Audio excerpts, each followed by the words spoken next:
오늘 뉴스플러스는 대학 등록금 문제입니다. 예년 같으면 3, 4월에 반짝 뜨겁던 대학가의 등록금 투쟁이 올해는 5월인데도 열기가 그대로입니다.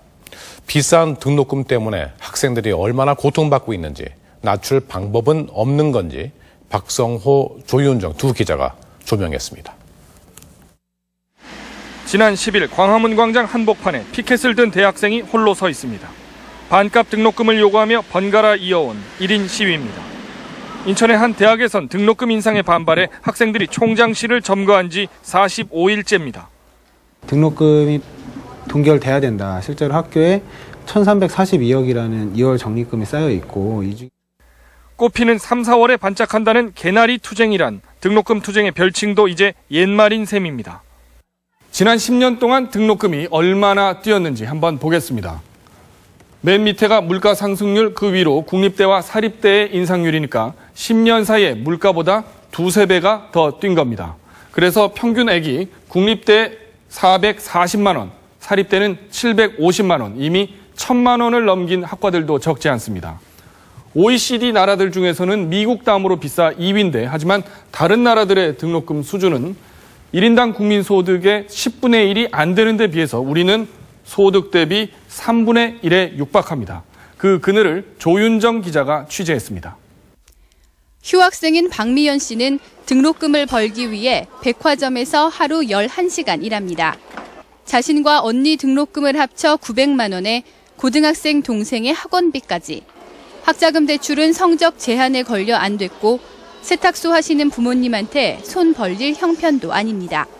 너무 학생이 다닐 수 없을 정도로 등록금이 비싸니까 부모님한테 부담되는 것도 좀 많이 미안해 하시거든요. 김현철 씨는 대학 생활 2년에 휴학 3년째. 아르바이트가 본업이 되다시피 했습니다. 학자금으로 1,800만 원 빚이 있는 데다 졸업하려면 그만큼 대출이 또 필요해 편의점, 술집, 공장 일에 공사 현장 노동까지 안 해본 일이 없습니다. 지난 겨울엔 신약의 효능을 시험하는 대상이 돼 약을 먹고 12시간 동안 16번 피를 뽑아준 대가로 38만 원을 손에 쥐었습니다. 돈을 벌기 위해서 이 피를 팔고 있다는 기분도 들고 제 자신한테 너무 미안해지는 마음이 커서요. 근데 다시는 하고 싶지 않아요.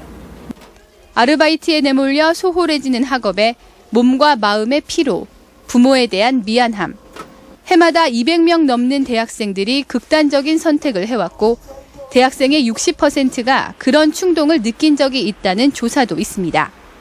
듣고 싶기도 하고 그랬는데 그러면 너무 제잖아요, 부모님한테. 혼자서 잘 사는 줄 아시는데. 등록금에 짓눌린 청춘들이 지쳐갑니다. 과연 등록금을 낮출 방법은 없는 걸까요? 2009년도 각 대학의 결산서를 분석해봤습니다.